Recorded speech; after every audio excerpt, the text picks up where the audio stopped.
И тема сегодняшней проповеди, вы знаете, такой философский вопрос. Я не знаю, кто-то, может быть, задавался таким.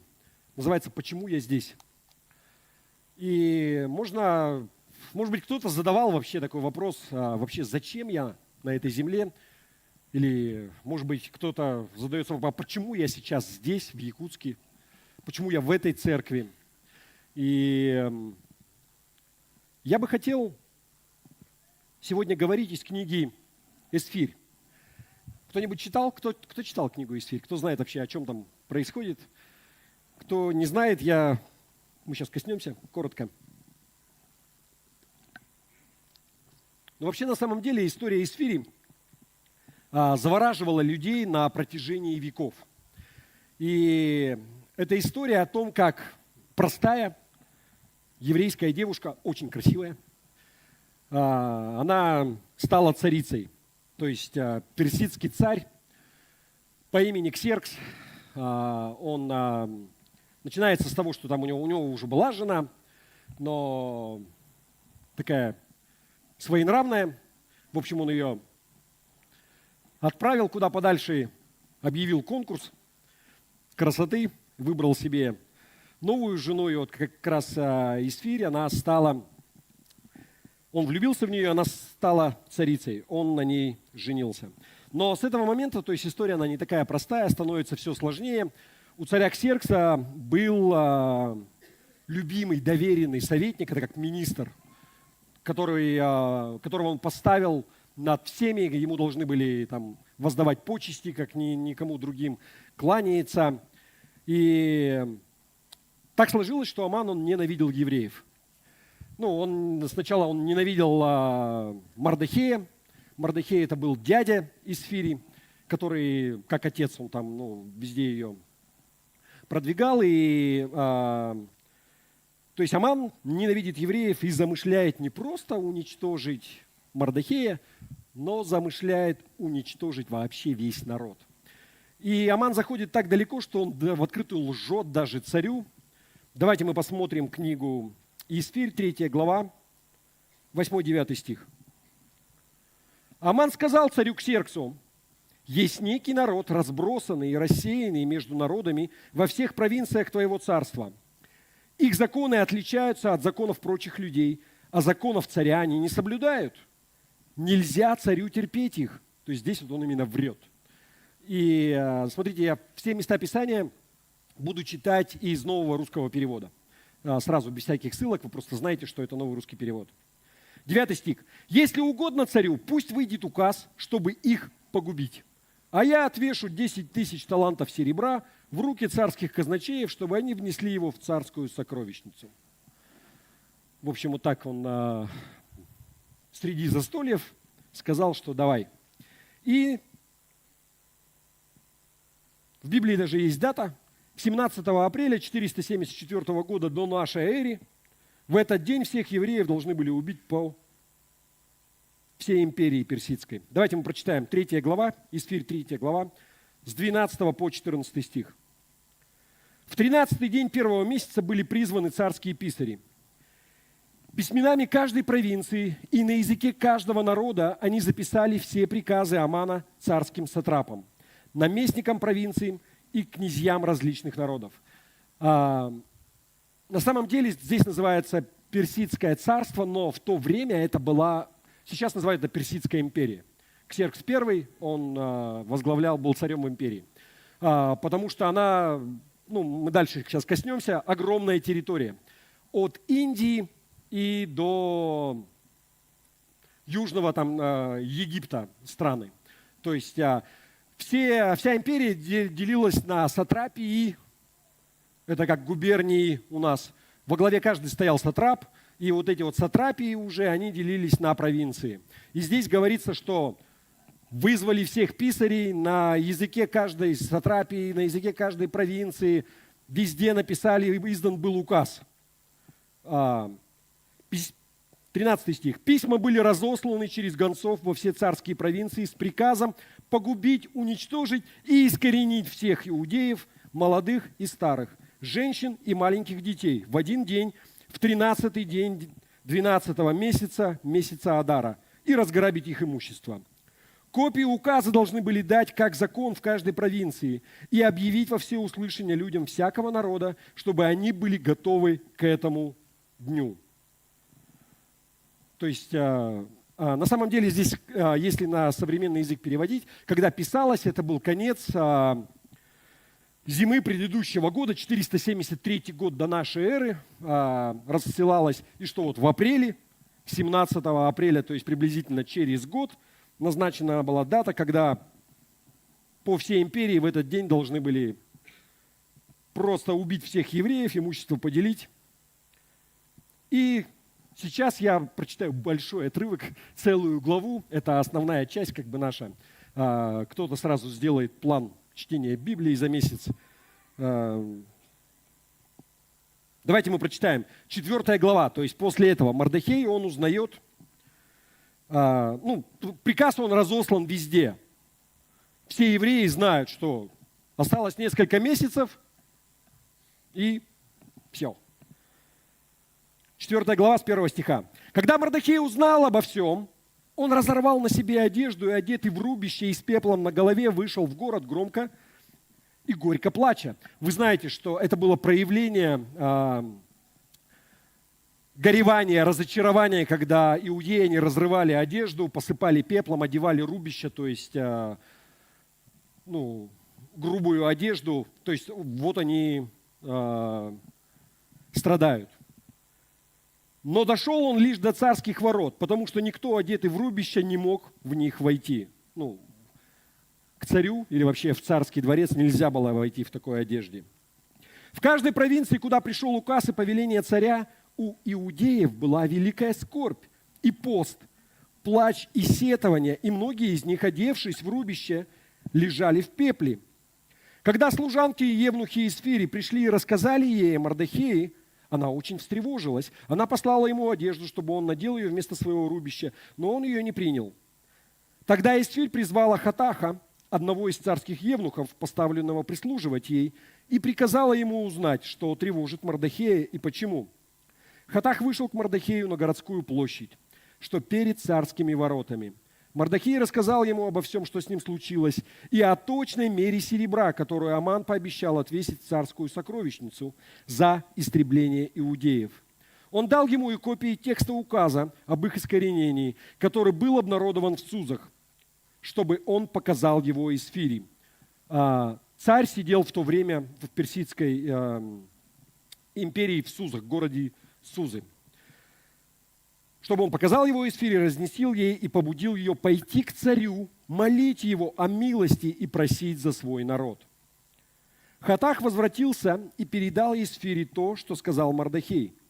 Тогда она велела ему сказать Мордехею: «Все чиновники царя и народ царских провинций знают, что для любого мужчины или женщины, которые войдут к царю во внутренний двор незваными, есть лишь один закон. Такой человек будет предан смерти. В живых может остаться только тот, кому царь протянет свой золотой скипетр. Но 30 дней прошло с тех пор, как меня последний раз звали к царю». Смотрите, интересная деталь. На самом деле, из современной истории, из науки мы знаем, что Ксеркс, у него была одна жена. В отличие от его царя, от его отца и его сына, который будет позже, у них было много жен. В смысле, у этого была одна жена. У него был свой гарем, да, наложницы помимо этого, но жена была одна, тем не менее. И здесь такая ситуация, что она говорит: все знают, что есть царский указ. Если ты зайдешь к царю сам по себе, тебя не вызывали. Все. В смысле, там без разговоров сразу смерть. Единственный вариант, если только царь возьмет жезл, скипетр, протянет к тебе, тогда ты будешь помилован, да, как бы благоволение. То есть это прямо определенный риск. И она боится, она говорит, что, у нас все взрослые понимают, 30 дней он уже ее не звал. Нормальный мужчина, 30 дней, это непонятно, да, что у него там, может быть, у него там наложницы какие-то, непонятно вообще, я до сих пор еще имею расположение в его глазах или нет, и она прям переживает, что происходит. И она говорит, что так и так. Когда Мордехею передали слова Эсфире, он велел ответить так: Не думай, что раз ты находишься в царском доме, ты одна из всех иудеев уцелеешь. Если в это время ты промолчишь, спасение и избавление для иудеев придут из другого места, но ты и дом твоего отца пропадете. И кто знает, не ради такого ли времени облеклась ты царским саном? Тогда Эсфирь велела ответить Мордехею: ступай, собери всех сусских иудеев и поститесь ради меня. Ни днем, ни ночью не ешьте и не пейте в течение 3 дней. Я со своими служанками тоже буду поститься, как и вы. Потом я пойду к царю, хотя это и против закона. И если пропаду, то пропаду. Мордехей пошел и исполнил все, что велела ему Эсфирь. Итак, что мы здесь видим? Аман был безбожником, который ненавидел евреев, ненавидел Бога. На самом деле это первый человек в истории, который задумал окончательное решение еврейского вопроса. То есть вы знаете, что у него потом был последователь, австрийский художник со смешными усами, который кончил точно так же плохо, как и Аман. Но Аман был первый. И, знаете, на протяжении веков многие критики, они говорили, что на самом деле история Эсфири – это вымысел. Просто выдуманная история, художественное произведение. Кто-то говорил, что она написана через пару сотен лет после вообще событий. Какой-то греческий рассказчик был. Но, вы знаете, в этой истории, если в оригинале смотреть, там нет греческих слов. И я к чему это говорю, что ты можешь постоянно слышать, знаете, какие-то теории, вбросы, сомнения, которые призваны подорвать веру в Бога и в Его Слово. Но с такой критикой вообще есть несколько проблем. Во-первых, это в Библии, в канонической. Написано, что все Писание, оно богодухновенно. И Библия представляет историю Эсфири как истину. Не знаю, как ты, я верю Богу на слово. Если написано, значит, так оно и было. Во-вторых, практически все в этой книге, оно соответствует современным историческим познаниям, которые до нас дошли. Потому что был такой царь Ксеркс, где-то его также называют Артаксеркс, у него сын был Артаксеркс. И царство Ксеркса было точно таким, как написано в книге Эсфирь. Давайте мы посмотрим 1 главу с 1 по 2 стих. Это самое начало книги, и написано здесь. Это произошло во времена Ксеркса, того самого Ксеркса, который правил 127 провинциями, простирающимися от Индии до самого Куша. Куш – это территория в Южном Египте, еще даже ниже.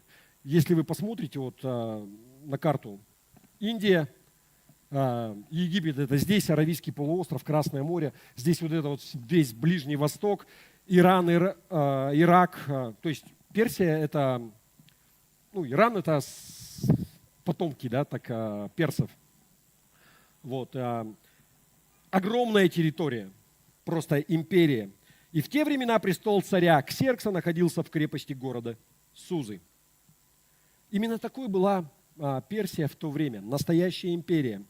И кроме того, вы знаете, в оригинале эта история, она насыщена персидскими и арамейскими словами, которые были в обиходе в ту эпоху, в то время. Если бы эта история была написана позже, этих бы слов просто там не было, как косвенное доказательство. Хорошо, книге Эсфирь можно доверять, и эта история правдива. Такое основание вам, но я хочу задать вам вопрос. Зачем это вообще история, зачем эта книга, она есть в Библии? Кто верит, что все, что Бог поместил в Библию, есть цель какая-то? Вы согласны? Он что-то хотел донести до нас. И помимо прочих всяких вещей, я думаю, всегда есть много чего мы можем узнать. Я думаю, что одна из причин это, чтобы мы вообще знали эту историю, в том числе, чтобы мы знали, что я верю, что это дьявол стоит за этими попытками. Больше ни один народ не пытались истребить с такой настойчивостью. Вы знаете, то есть это было еще за 500 лет до нашей эры, когда уже был план у сатаны погубить Божий народ. Но помимо этого, вы знаете, я верю, что история Исфири есть в Библии, чтобы мы могли ответить на вопрос, почему я здесь.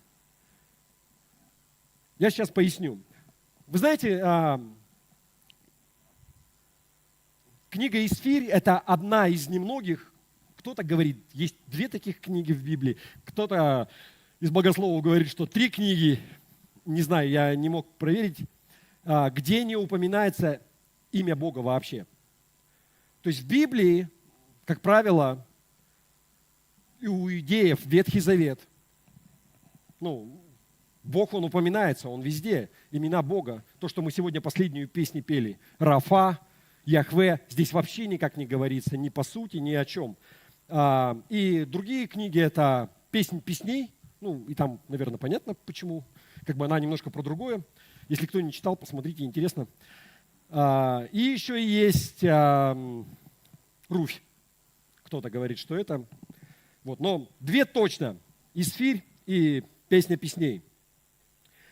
И имя Бога никогда, нигде не встречается в книге Исфирь. Самое близкое упоминание, косвенное такое, которое есть, это то самое предупреждение, которое мы прочитали, которое Мардохей, он делает Исфири. Давайте мы прочитаем. 4 глава, с 12 по 14 стих. Когда Мардохею передали слова Исфири, он велел ответить так. «Не думай, что раз ты находишься в царском доме, ты одна из всех иудеев уцелеешь. Если в это время ты промолчишь, спасение и избавление для иудеев придут из другого места, но ты и дом твоего отца пропадете».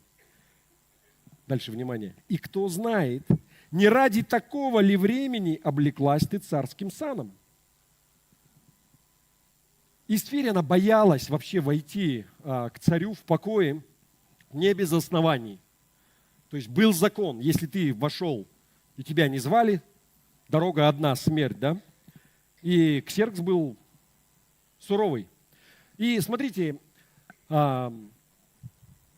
время было другое. Вы понимаете. И мы сейчас не обсуждаем вообще личность самого царя. И в том числе от его имени был написан вот этот приказ об уничтожении всех иудеев. А Исфирь была еврейкой. Я думаю, что Ксеркс, он не знал об этом, когда он подписывал. Но смотрите, здесь Мардохей, то есть она отказывается, она говорит, слушай, я зайду, и у меня одна дорога, смерть. Мардохей говорит ей, предупреждает, он не говорит напрямую, не упоминает Бога, но мы можем сделать такой вывод, да, что не думай, что ты спасешься. Если ты сейчас не сделаешь это, Бог все усмотрит, Он даст спасение для своего народа через кого-то еще. Но тогда ты и твой дом, вы пропадете. И потом он, по сути, говорит, и кто знает, не ради такого ли времени облеклась ты царским саном. Он и напрямую говорит, а кто знает вообще, ты царицей стала, может быть, именно ради вот этого момента, чтобы через тебя пришло спасение для всего народа. Вы понимаете, да, это он напрямую, то, что он и говорит. Вот почему ты здесь. Не думай, что ты вся такая красивая, и поэтому ты стала царицей. Потому что красивых много. Вы понимаете? Царь, он объявлял прям конкурс. Ему свозили красавиц со всей империи. Но сердце его расположилось именно к ней. И он ему говорит, что не ради ли этого момента ты вообще стала царицей? Вот почему ты здесь. И тебе нужно что-то сделать для твоего Бога. Сейчас пример такой приведу. Если большинство христиан спросить, вообще большинство людей, что значит быть христианином? Часто люди, они отвечают, это значит верить в Бога. Вы согласны? Но смотрите, исходя из этого определения, если так сказать, то тогда сатана – это христианин. Потому что он верит в Бога. Более того, он знает даже, что Бог, Он есть. Дьявол – это христианин, потому что он верит в Бога, он даже знает, что Бог есть. Что я хочу сказать? Просто верить этого недостаточно, чтобы называться христианином. Это еще не все. Дело не только в том, чтобы приходить в церковь по воскресеньям и смотреть на часы. Когда уже там. То есть, не просто для того, чтобы поставить галочку. Нет. Можно следующий слайд. Вы призваны к определенному образу жизни. И следующий тоже. Вместе давайте прочитаем. В Библию нужно не просто верить, ей нужно жить. Вы понимаете, в чем разница? Это не просто какие-то красивые сказки, и не просто для того, чтобы успокоиться.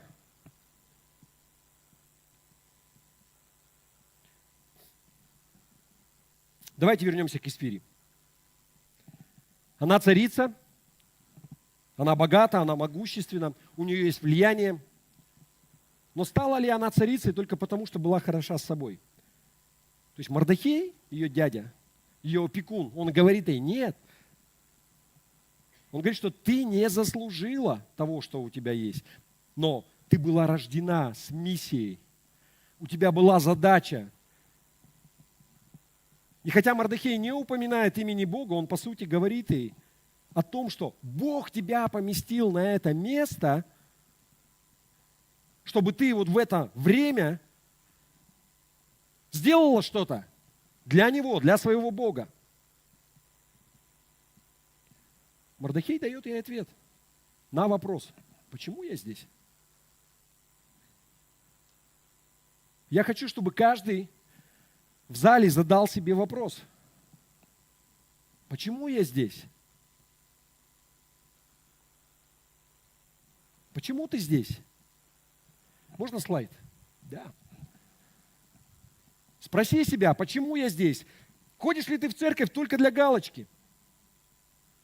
Ты существуешь как христианин только для того, чтобы приходить по воскресеньям, спеть несколько песен, поклонение, помолиться, причаститься, послушать проповедь, а потом разойтись, и все. И такие христиане есть, и их много, и они имеют право на такой образ жизни. Да, так можно, но я вам приведу пример. Помните вот историю, когда про Марфу и Марию? Когда Иисус со своими учениками, он пришел к ним в дом, и Марфа, она суетится, накрывает стол, а Мария просто села возле ног и ничего не делает. И Марфа ей предъявляет.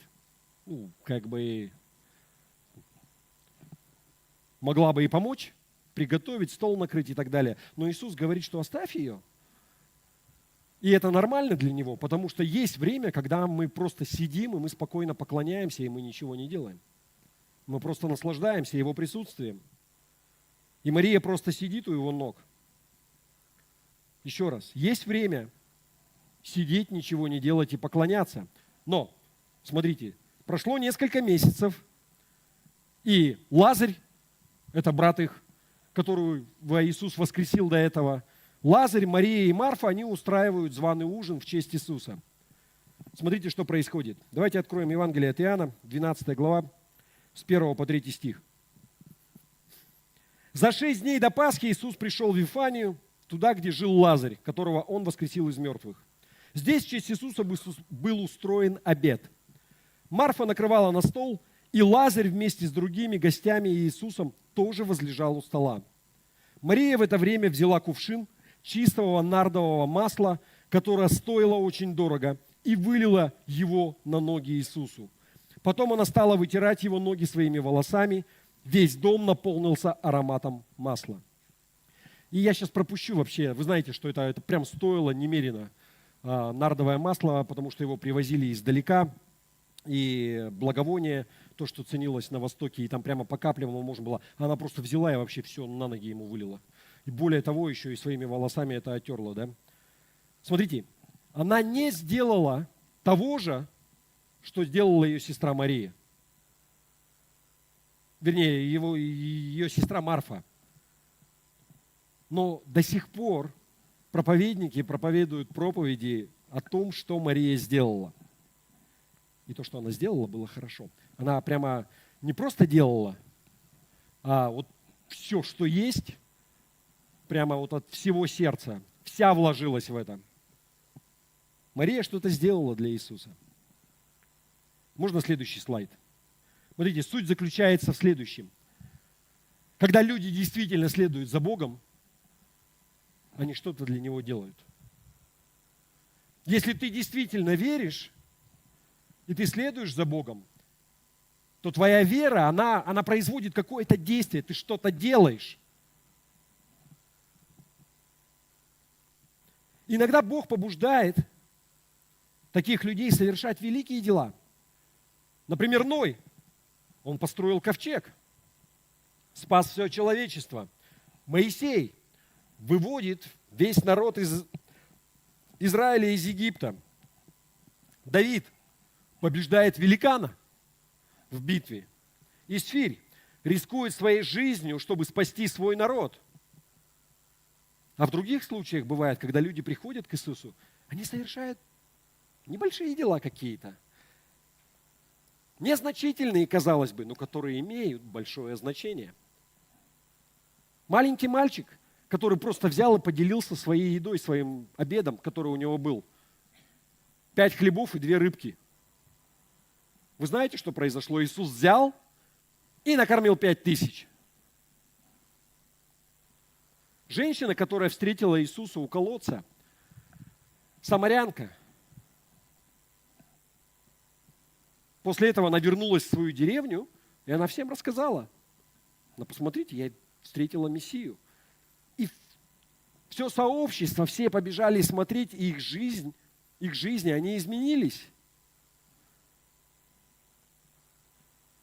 Мы немногое знаем о ней. Знаем, что у нее там 5-й муж был, и тот ей был не муж. Но люди до сих пор о ней говорят, и она изменила жизнь окружающих. Даже малое, что есть у тебя, это многое в руках Божьих. Еще раз. Если ты думаешь, ну что я могу? Я тебе скажу, что Бог может приумножить. Сам по себе ты, да, может быть, не очень много. Снова и снова на протяжении всего Писания мы видим, как люди поднимаются, совершают либо великие, либо какие-то незначительные дела. Но здесь вопрос не в этом. Вопрос в том, что все, что они делали, имело значение. Производило результат, потому что они делали это для Бога. Так, вопрос. Почему ты здесь? Если ты здесь для того, чтобы поклоняться, это хорошо, потому что Бог хочет, чтобы мы Ему поклонялись. Но вопрос. Это все, что ты собираешься делать? Один из моих любимых стихов в Новом Завете, Ефесянам 2 глава, 10 стих. Давайте прочитаем. Мы теперь новое творение Божие, созданы в Иисусе Христе для совершения добрых дел, которые Бог предназначил нам совершать. Мы новое творение во Христе Иисусе для совершения добрых дел, которые Бог предназначил нам исполнять, совершать. Бог создал тебя, что-то специально для тебя.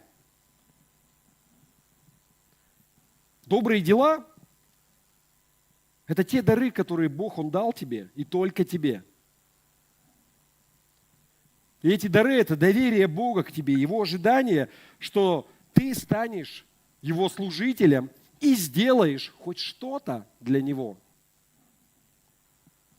И кто знает, не ради такого ли времени ты находишься в этом городе и в этой церкви, если перефразировать этот стих. Если ты думаешь, вот что я здесь? Я верю, что Бог поместил тебя сюда не случайно. Когда я говорю, посмотри налево, посмотри направо,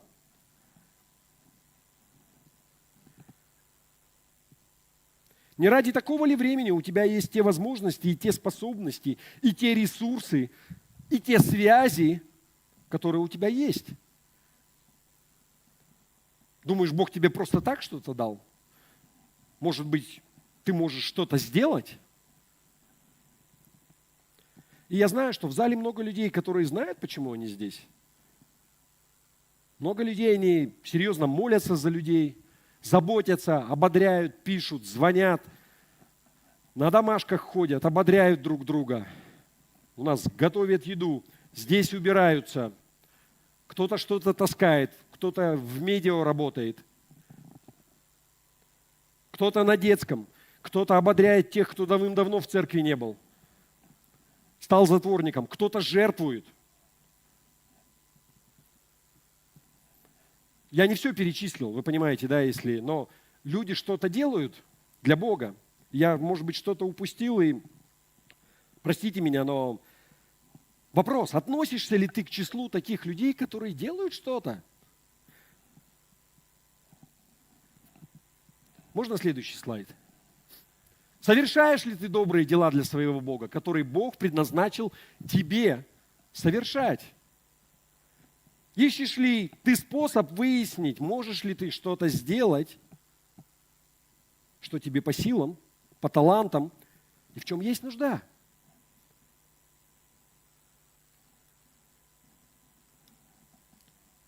Последнее, что я хочу сказать, знаете, у Исфирь был план. Она решила, что если она собирается что-то сделать для Бога, она сделает это правильно.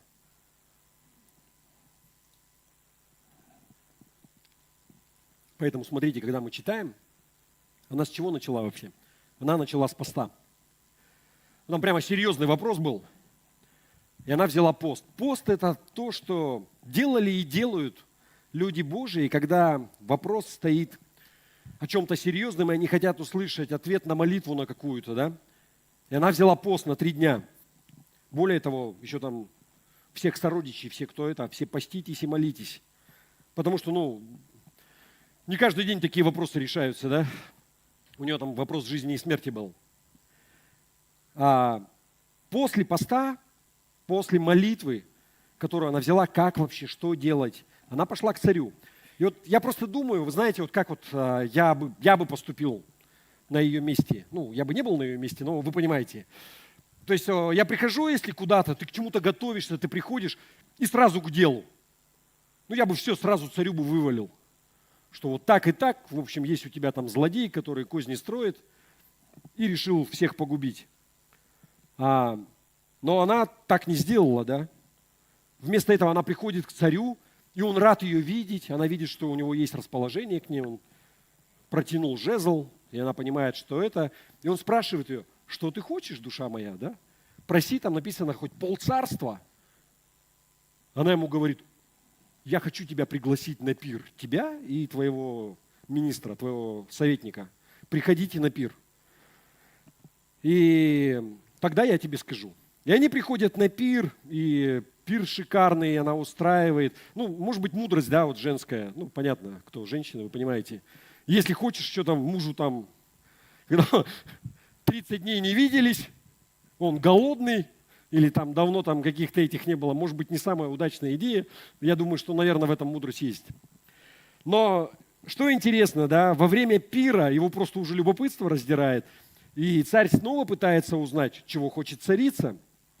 И он также и говорит, что ты хочешь, потому что, он же тоже, он понимает, то есть она осмелилась прийти, она рисковала жизнью, и что она хочет-то вообще? И она опять ему не говорит, второй раз, то есть она говорит, что давай на следующий день еще один пир, приходи вместе со своим министром, потому что он в нем души не чаял, он был как бы его любимый советник, он его везде.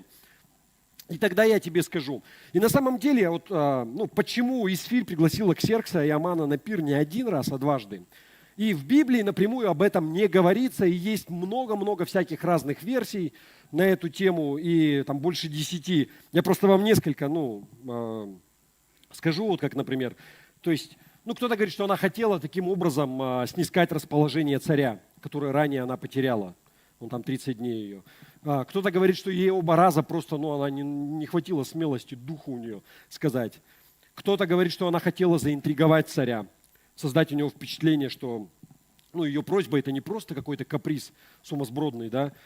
Кто-то говорит, что она хотела польстить Аману и усыпить его бдительность, прежде чем она разоблачит его как подлого убийцу. И я думаю, что, возможно, ее стратегия, она включала вот эти все элементы где-то там потихоньку. Но я думаю, вот мое личное мнение, что приблизительно следующее произошло. То есть она, как мудрая женщина, не хотела вот сразу к делу переходить и на пир пригласила, и там, когда во время пира царь будет доволен, тем более мы знаем, да, что он любил это дело, пиры, потому что первую жену, которую он выгнал, она была у него также красива, и во время пира он попросил ее, чтобы она станцевала для гостей, потому что она была красавица, и он как бы гордился, он хотел показать, и та наотрез отказалась, и, в общем, он любил пиры, это к этому.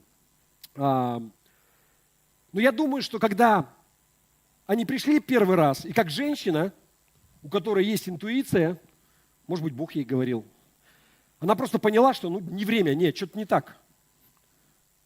Может быть, это вот была совокупность, и она такая решила еще раз. И она позвала их второй раз. И вы знаете, что на самом деле, удивительная тема, здесь нигде не говорится, что это делал все Бог, но мы знаем, что в эту ночь, после первого пира, когда Ксеркс он спал, он не мог уснуть. Ему сны, вообще сон не шел. И он позвал летописцев, которые принесли и читали истории, да, летопись его, какие великие дела совершались по всему царству. И он ему читает историю про Мардохея. Мардохей оказал великую услугу царю, что-то сделал. И он такой говорит: слушай, а как мы его наградили, вот этого? Да вообще никак. И вы знаете, да, историю, что он пошел к Аману и спросил его: слушай, а если бы у царя, он бы хотел наградить какого-то человека очень-очень сильно. И Аман думал, что тот говорит про него. И он там наплел посадить на коня, там то сделать, все сделать, в общем, какие-то почести оказать. И он говорит: слушай, иди, говорит, там иудей сидит, этот Мардохей. В общем, ему это сделай, и тот просто был в шоке. Да? И потом вы знаете, что так получилось. В общем, он потом с семьей там советуется, и те говорят: слушай, его надо кончать с ним.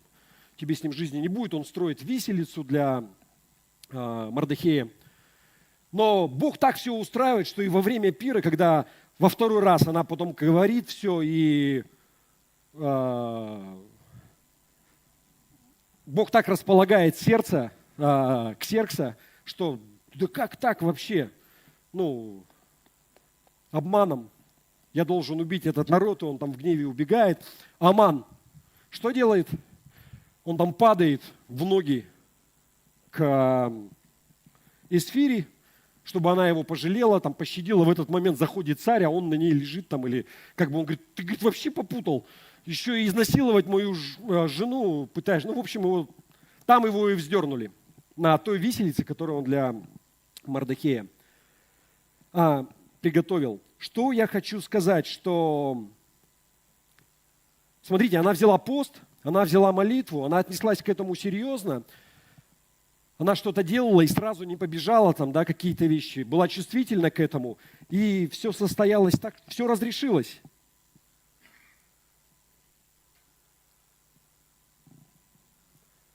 Как мы можем применить это по отношению к тебе и ко мне? Смотри, если ты решишь делать что-то для Бога, отнесись к этому серьезно. Молись об этом. Если прям какая-то жизненная важная ситуация, возьми пост, прежде чем приступать к делу. Смотри дальше. Затем попробуй что-то сделать. Хоть что-то. Добровольно сделай что-нибудь для Бога. Попробуй, может быть, какое-то служение. Смотрите, и часто люди, они боятся, если я возьму какое-то служение, и все. И я потом оттуда и больше не выйду. Да?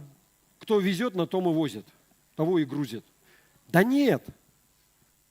Ты не должен заниматься чем-то вечно. Попробуй. То есть не относись к этому легкомысленно, сейчас здесь что-то не понравилось, тут же убежал. Ну, возьми какое-то время, но если ты чувствуешь не твое, да никто же тебя не заставляет. Это нормально. Попробовал, не получилось, или там, чувствуешь, оно не твое. Возьми что-то другое. Но вся суть и цель заключается в том, чтобы не просто сидеть, а что-то делать. Быть вовлеченным в процесс. Потому что, еще раз, если ты веришь в Бога, ты что-то делаешь для Него. Вы понимаете. Потому что кто знает, может быть, ты находишься в этой церкви, в этом городе, в это время, именно ради этого. И вы знаете, что у Бога всегда принцип такой, если ты верен в чем-то в малом, Он дает дальше большее. Открывает еще что-то, и потом еще что-то. Я хочу закончить словами одного известного миссионера, мы его не знаем. Альберт Швайцер, такой был миссионер, который сказал следующую фразу. «Я не знаю, какой будет ваша судьба, но я знаю одно. Единственный из вас, кто будет по-настоящему счастлив, это те, кто искал и нашел, как служить». Истинное счастье, оно заключается, когда ты выполняешь свое предназначение, и ты служишь своему Богу, и ты что-то делаешь для Него. Аминь.